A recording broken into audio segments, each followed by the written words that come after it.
पढ़ाई और भी मज़ेदार हो जाए जब खुद अवस्थी सर पढ़ाएं। उनसे जुड़ने के लिए उनके चैनल को सब्सक्राइब करें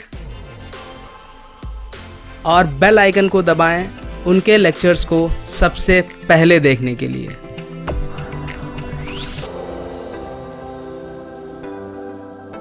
hello students, welcome back to the next lecture of polynomials. बच्चों, लास्ट क्लास में हमने जीरोस ऑफ पॉलिनोमियल किया था। That was exercise 2.2 of NCERT class 9th maths.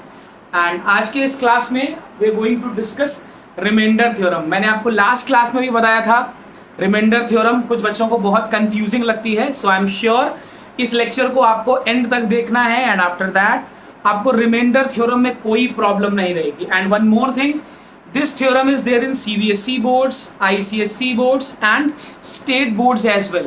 So आप किसी भी बोर्ड के स्टूडेंट हो, you can watch this particular session.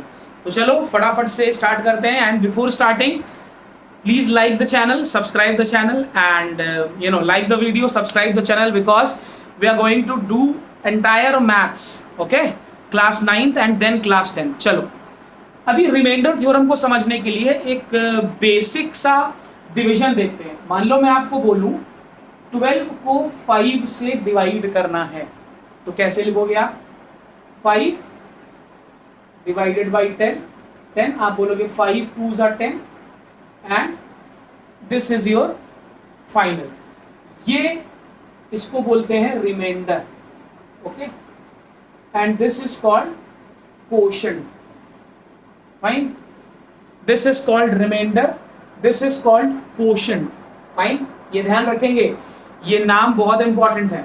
अभी यहाँ पर तो आपको एक्चुअली quotient और remainder एक ही जैसा दिख रहा है, तो हो सकता है आपके लिए आइडेंटिफाई करना थोड़ा सा मुश्किल हो जाए। तो इसको और थोड़ा क्लियर करने के लिए हम क्या करते हैं, 12 को मान लो 7 से डिवाइड करते हैं, तो 7 1s are 7, remainder will be 5। अभी हर चीज अलग अलग है, कोशेंट अलग है, रिमाइंडर अलग है, डिवाइजर अलग है, डिविडेंड अलग है। अभी बताता हूं क्या है। ये कोशेंट, ये रिमाइंडर, ठीक। अब ध्यान से देखो, दिस इज नथिंग बट 12/7, यही लिखा है, यही लिखा है, राइट। अच्छा, इस 12/7 को हम मिक्स्ड फ्रैक्शन में कैसे लिखते थे? 1 होल 5/7 ऐसे ही लिखते थे। आप लोगों ने जूनियर क्लासेस में देखा है 6th 7th 8th में 1 होल 5/7 ऐसे ही करते हैं, राइट। चलो, इसकी हमें कोई जरूरत नहीं है, हमें जरूरत है कोशेंट की, रिमाइंडर की, डिवाइजर की और डिविडेंड की। अब यहां पर देखो, रिमाइंडर आ रहा है 5, ठीक। यहां पर मैंने 2 नंबर्स को डिवाइड किया था। मेरा क्वेश्चन ये है, क्या हम 2 पॉलिनोमियल्स को भी डिवाइड कर सकते हैं? क्या हम 2 पॉलिनोमियल्स को भी डिवाइड कर सकते हैं? बिल्कुल कर सकते हैं सर। मान लो 2x³ plus 4x² plus 3x, ये पॉलिनोमियल है px। एक और पॉलिनोमियल है qx जिसको मैं बोल रहा हूं x है, ठीक है। मैंने 2 पॉलिनोमियल लिखे, px और qx, एंड मैं आपको बोल रहा हूं कि आपको px डिवाइडेड बाई qx करना है। तो px डिवाइडेड बाई qx आप अगर ध्यान से देखो तो इसको लिख सकते हो 2x³ divided by x plus 4x² divided by x plus 3x divided by x लिख सकते हो। और इसको सॉल्व करोगे तो क्या आएगा? 2x² प्लस 4x प्लस 3 आएगा, राइट। अच्छा, बहुत सीधी सी बात है। अगर मैं लिखूं 2x² प्लस 4x प्लस 3 और इसको मल्टीप्लाई कर दूं x से, तो मुझे वापस से अपना पॉलिनोमियल मिल जाएगा 2x³ plus 4x² plus 3x। देखिए मिल जाएगा, यस भाई। मैंने x से डिवाइड किया, x से डिवाइड करने के बाद जो मुझे टर्म मिला, क्या इसको मैं फैक्टर बोल सकता हूं? फैक्टर एक ऐसा टर्म है जिससे आपका गिवन पॉलिनोमियल कट होगा। कट होगा मतलब डिवाइड होगा, ठीक है। तो ये इस पॉलिनोमियल का फैक्टर है। और अगर मैं किसी भी नंबर के, जैसे मैं आपको बोलूं 12 का फैक्टर है मान लो 2 इंटू 2 इंटू 3, मतलब 2 और 3 इसके फैक्टर हैं। तो अगर मैं 2 इंटू 2 इंटू 3 कर दूं तो मुझे फाइनली 12 मिल जाता है। तो x से मैं इसको डिवाइड कर रहा हूं, x एंड जो मेरे को वैल्यू मिली इसको मल्टीप्लाई किया तो मुझे वापस से पॉलिनोमियल मिल गया। एक बहुत इंपॉर्टेंट चीज है, हो सकता है कभी कभी मैं डिवाइड करूं तो हर टर्म डिवाइड ना हो।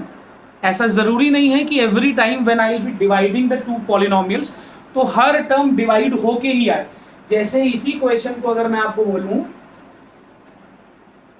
यहां पर ये x हटा दूं, अगर मैं यहां पर ये x हटा दूं तो अब की बार क्या हुआ, 2x cube divided by x, ये डिवाइड हो जाएगा, plus 4x square divided by x, ये डिवाइड हो जाएगा, 3/x। क्या ये डिवाइड हो सकता है? नहीं हो सकता सर, ये डिवीजन पॉसिबल नहीं है।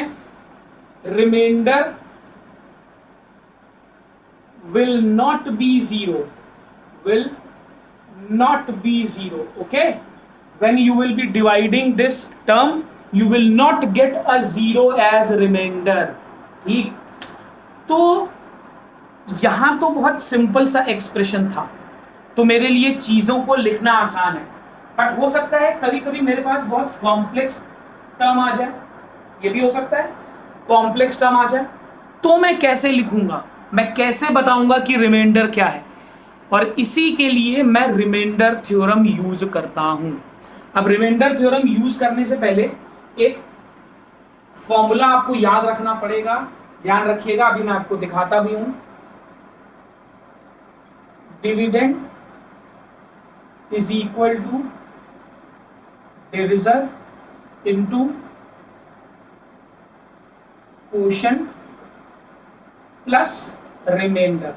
ये फॉर्मूला सभी बच्चों आपको पता होगा, फॉर्मूले के फॉर्म में नहीं पता है बट वैसे हमने देखा है, तो हम इसको अब एक फॉर्मूला बना देते हैं। डिविडेंड मतलब जिसको हम डिवाइड कर रहे थे, जैसे हम 12/7 कर रहे थे, तो हम डिवाइड किसको कर रहे थे?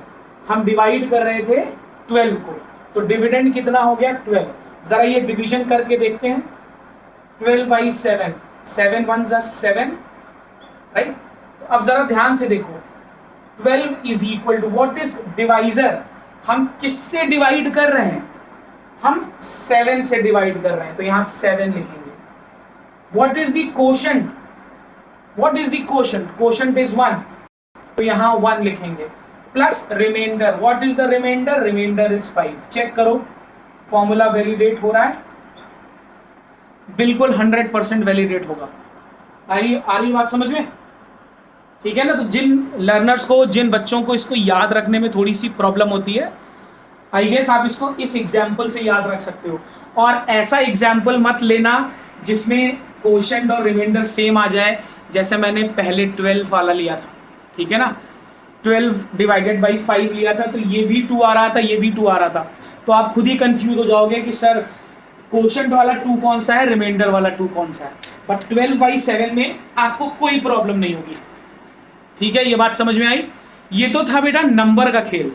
अगर पॉलिनोमियल का खेल आ जाए तो भी कोई दिक्कत नहीं है सर, पॉलिनोमियल के लिए भी मैं फॉर्मूला बना सकता हूं। मान लो मेरे पास एक पॉलिनोमियल है px, मैंने उसको डिवाइड किया qx से। अगर मैं एनसीईआरटी का नॉमेनक्लेचर फॉलो करूं तो एनसीईआरटी ने px और gx को डिवाइड किया है, तो हम भी भाई gx कर लेते हैं, क्योंकि आप हो सकता है एनसीईआरटी फॉलो कर रहे हो, in fact I hope so, right? तो px अपॉन gx, ठीक। अब px अपॉन, अच्छा एक चीज ध्यान रखना, डिवीजन पॉलिनोमियल का तभी पॉसिबल है when degree of numerator is greater than degree of denominator. अब डिग्री क्या है ये हम ऑलरेडी लास्ट क्लास में डिस्कस कर चुके हैं। जो हाईएस्ट पावर है न्यूमरेटर की, वो डिनोमिनेटर की हाईएस्ट पावर से बच्चों बड़ी ही होनी चाहिए, तभी हम डिवीजन करेंगे। Is that clear? तो ये चीज यहां पर भी ला सकते हैं भाई, ठीक। अगर मैं px और qx को डिवाइड कर रहा हूं तो मैं डिवाइड किससे कर रहा हूं? gx से। मान लो मुझे क्वोशंट मिल रहा है, लेट अस अज्यूम qx, मान लेता हूं मेरे को क्वोशंट मिल रहा है QX और रिमाइंडर मिल रहा है RX। तो ये फॉर्मूला आपकी बुक में दिया हुआ है। याद कैसे रखेंगे भाई? क्वोशिएंट से Q आ गया है, रिमाइंडर से R आ गया है। यहां पर याद रखना थोड़ा सा मुश्किल होता है, बट नंबर वाले एग्जाम्पल से करोगे तो कभी मुश्किल नहीं लगेगा। ठीक है, तो साइड में अपनी बुक में अगर आप ये लेक्चर देख रहे हो तो 12 डिवाइडेड बाई 7 करके देख लो। ठीक है ना, उसमें क्वोशिएंट लिख लो, रिमाइंडर लिख लो, डिविडेंड लिख दो और डिवाइजर लिख दो। तो जब पॉलिनोमियल में करोगे तो प्रॉब्लम नहीं आएगी। ठीक, अच्छा अभी आप सोच रहे हो सर ये तो हमें पहले से मालूम है, तो इसमें रिमाइंडर थ्योरम का क्या काम है? रिमाइंडर थ्योरम का काम ये है बच्चों, बिना डिवीजन किए आप ये बता सकते हो कि आंसर क्या आने वाला है। ठीक, तो उसके लिए हमें रिमाइंडर थ्योरम समझनी पड़ेगी। अब रिमाइंडर थ्योरम का स्टेटमेंट मैं आपसे डायरेक्टली याद करने के लिए नहीं बोलूंगा। I will not ask you to learn the statement. मैं पहले आपको एक डिवीजन दिखाऊंगा, वहां से आई विल शो यू कि आखिर ये रिमाइंडर थ्योरम कह क्या रही है। ध्यान से देखिएगा, पॉलिनोमियल को डिवाइड करना अगर आपको नहीं आता है तो आपको इस एग्जाम्पल से समझ में आ जाएगा, कोई टेंशन की बात नहीं है। मैं एक पॉलिनोमियल ले रहा हूं, Px is equal to 3x4 minus 4x³ minus 4x³ minus 3x minus 1 minus 3x minus 1। ये मैंने एक पॉलिनोमियल लिया और इस पॉलिनोमियल को मुझे डिवाइड करना है x माइनस 1 से। I have to divide this polynomial with x minus 1। चलो देखते हैं क्या होता है, डिवाइड करके देखते हैं। तो x माइनस 1 को यहां लिखते हैं और यहां लिखते हैं 3x4 minus 4x³ minus 3x minus 1। ये मैंने इसको यहां पर लिखा। ठीक है, चलो सबसे पहले किससे जाएगा? 3x³। यस, डिवीजन बिल्कुल वैसे ही है जैसे आप बेसिक डिवीजन करते थे। 3x³ से जाएगा तो ये कितना आ जाएगा? 3x4 minus 3x³। This will B minus, this will B plus, this will get cancelled. Plus 3x³ minus 4x³ will give you minus x³ minus 3x minus 1। ठीक, अब कितनी बार जाएगा? अब जाएगा माइनस x स्क्वायर से। जब माइनस एक्स स्क्वायर से जाएगा तो this will B minus x³, right, this will B plus x square. देखो डिवीजन में जो पावर आपके पास नहीं है वो पावर आपको अलग लिख लेनी है। Is that clear? ठीक है ना, कोई गलती नहीं होनी चाहिए भाई। मेरे पास यहाँ पर एक्स स्क्वायर का कोई टर्म नहीं था तो मैंने एक्स स्क्वायर को अलग लिख लिया है। अभी साइन चेंज हो जाएगा, minus minus, this will B this way, यहाँ आ जाएगा minus x square minus 3x minus 1। ठीक है ना, यहाँ पर माइनस एक्स से ले जाएं तो minus x square plus x, again sine change, plus minus, this will get cancelled, minus 3x minus x minus 4x minus 1। अभी मुझे किससे ले जाना है? माइनस 4 से, तो I will get minus 4x plus 4, this is plus, this is minus, this gets cancelled and I get minus 5। देखो ध्यान से, डिवीजन सबको समझ में आ रहा है, राइट? अभी देखो मैंने इन दो पॉलिनोमियल्स को डिवाइड किया तो I am getting this as the answer, right? Now एक चीज देखो, अगर मैं QX को 0 पुट कर दूं, ध्यान रखिएगा, I was dividing PX with QX, और अगर मैं QX को 0 पुट कर दूं इसका मतलब x minus 1 is equal to 0, this will give me x is equal to 1 देगा, this will give me x is equal to 1। Yes, अब ये x इज इक्वल टू 1 मैं यहां सब्सटीट्यूट कर दूं, right? Substitute x is equal to 1 in Px। x is equal to 1 को अगर मैं Px में सब्सटीट्यूट कर दूं तो P ऑफ 1 कितना आएगा? P of 1 will be 3 into 1 की power 4 minus 4 into 1 cube minus 3 into 1 minus 1। ठीक, मैंने x की जगह 1 सब्सटीट्यूट कर दिया है, तो this is 3 minus 4 minus 3 minus 1, right? कितना आएगा? -3 -1 -4 -4 -4 -8 -8 + 3 इज -5 आया। अब जरा ये वैल्यू देखो और आप जो डिवाइड करके लाए थे रिमाइंडर वो देखो, क्या दोनों सेम नहीं है? देखिए क्या दोनों चीजें सेम है? Both of them are same. मतलब अगर मैं एक पॉलिनोमियल को किसी दूसरे पॉलिनोमियल से डिवाइड कर रहा हूं तो मुझे ये पूरा डिवीजन करने की जरूरत ही नहीं। रिमाइंडर थ्योरम वो टूल है जो मुझे सीधे बता देगा कि क्या रिमाइंडर आने वाला है। ठीक है, जो भी मेरा डिवाइजर है उसको 0 पुट कर दो, x की जो वैल्यू आएगी उसको डिविडेंड में पुट कर दो, जो आंसर आएगा वही रिमाइंडर होगा। अब एक बात बताओ, अगर मैं तुमको बोलूं आपको चेक करना है, मैं आपको सीधे एक्सरसाइज की प्रॉब्लम्स बता रहा हूं जो जैसा आपके एग्जाम में आएगा, अगर आपको चेक करना है कि एक पॉलिनोमियल दूसरे पॉलिनोमियल का फैक्टर है कि नहीं, तो देखो फैक्टर का मतलब ये होता है बच्चों, अगर कोई टर्म किसी दूसरे का फैक्टर होता है तो जब आप डिवाइड करते हो तो रिमाइंडर 0 आता है। जैसे फॉर एग्जांपल मैंने यहां पर लिख दिया 18 को मैंने 3 से डिवाइड किया तो 3 6 18, रिमाइंडर 0, और मुझे मालूम है 318 का फैक्टर है। जरा 4 चेक करो, 4 4 16, रिमाइंडर इज 2, रिमाइंडर 0 नहीं आया, रिमाइंडर 0 नहीं आया मतलब 4 is not a factor of 18। तो अब समझो रिमाइंडर थ्योरम के दो काम। सबसे पहला काम, रिमाइंडर थ्योरम नाम से ही पता चल रहा है, ये थ्योरम मुझे डायरेक्टली रिमाइंडर बता सकती है। किसी भी डिफिकल्ट पॉलिनोमियल में ये थ्योरम मुझे सीधे रिमाइंडर बता सकती है। दूसरी चीज, ये थ्योरम मुझे बता सकती है कि एक पॉलिनोमियल दूसरे पॉलिनोमियल को डिवाइड कर रहा है या नहीं। आई बात समझ में?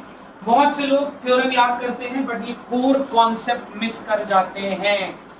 तो आई गेस आपको ये बात समझ में आई कैसे हमें इसको यूज करना है, राइट? फाइन, चलो बेसिक आपको बता देता हूं। अभी इसको मैं रब कर रहा हूं, आई गेस आपको बात समझ में आ रही है।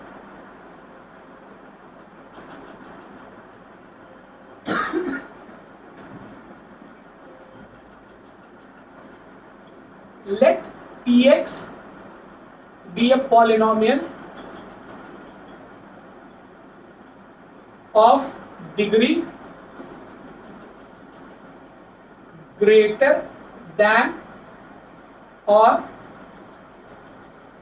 equal to 1 and a be any real number। ठीक, मैं आपको स्टेटमेंट बता रहा हूं कैसे आपको स्टेटमेंट डिकोड करना है। मैंने एक पॉलिनोमियल ले लिया px, ध्यान रखिएगा डिग्री उसकी ग्रेटर देन और इक्वल टू 1 है, ठीक है ना, 1 से छोटी डिग्री नहीं रखनी है। Fine, if px is divided by polynomial x minus a,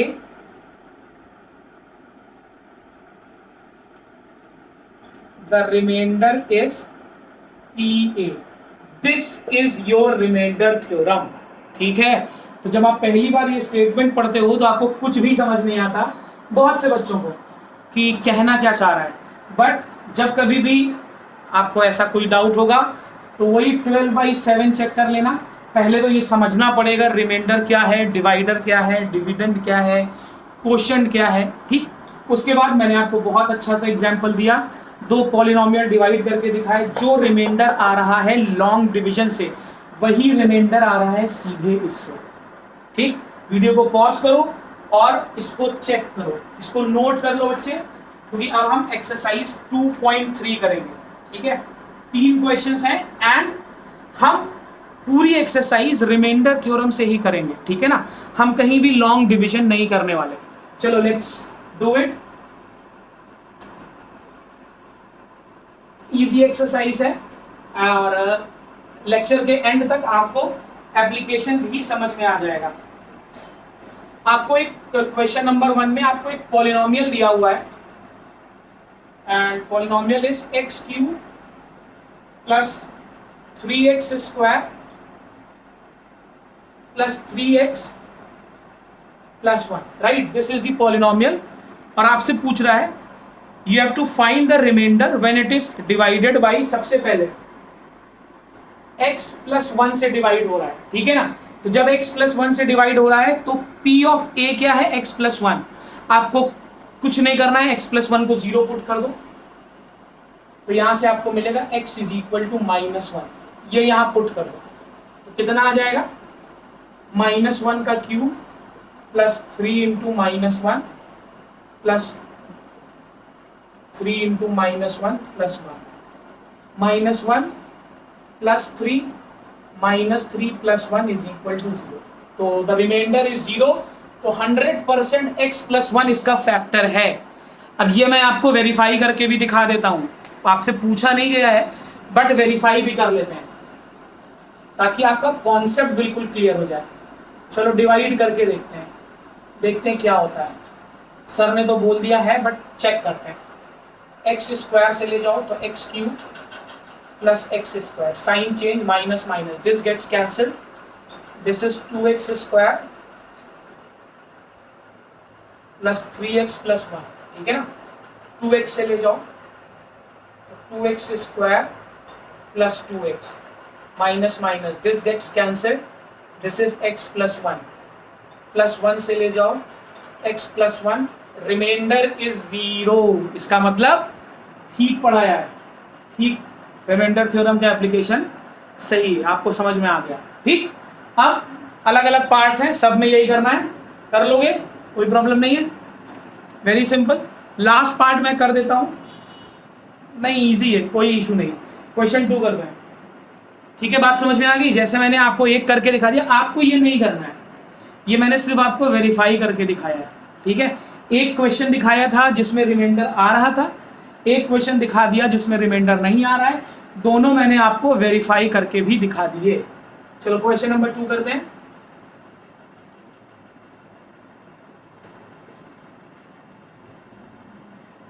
question 2, find the remainder when x cube, polynomial है आपका x cube minus ax square plus 6x minus a, it is divided by, तो qx आपको दिया हुआ है x minus a। Question आपसे पूछ रहा है क्या रिमाइंडर आएगा जब ये ऑपरेशन आप परफॉर्म करोगे। तो अगर मैं सीधे सीधे लिखूं बाई यूजिंग रिमाइंडर थ्योरम,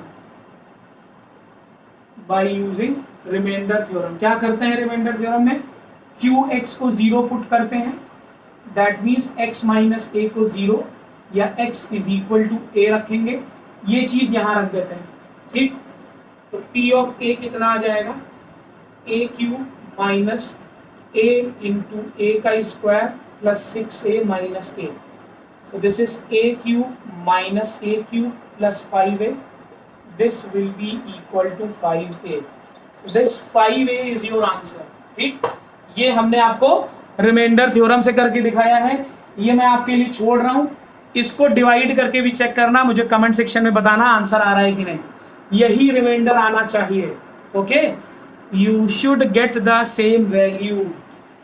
चलो एक और क्वेश्चन है, लास्ट वाला, check whether 7 plus 3x is a factor. Okay, this is also same type.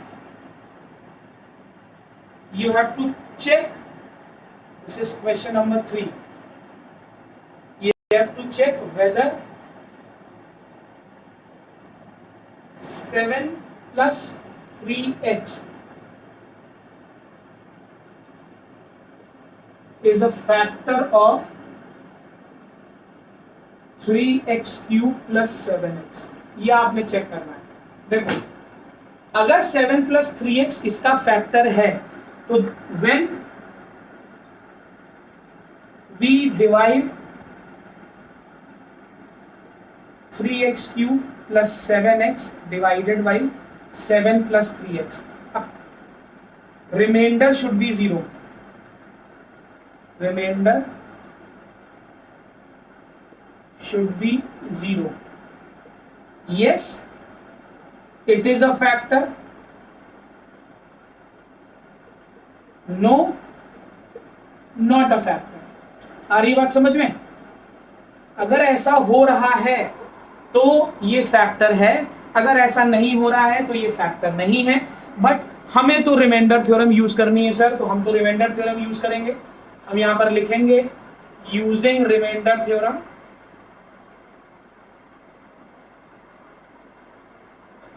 हम 7 + 3x को 0 पुट कर दें तो x की वैल्यू आ जाएगी -7/3. आ जाएगी बच्चे, x की वैल्यू आ जाएगी -7/3. ये -7/3 हम यहां पुट करेंगे. अगर रिमाइंडर 0 आया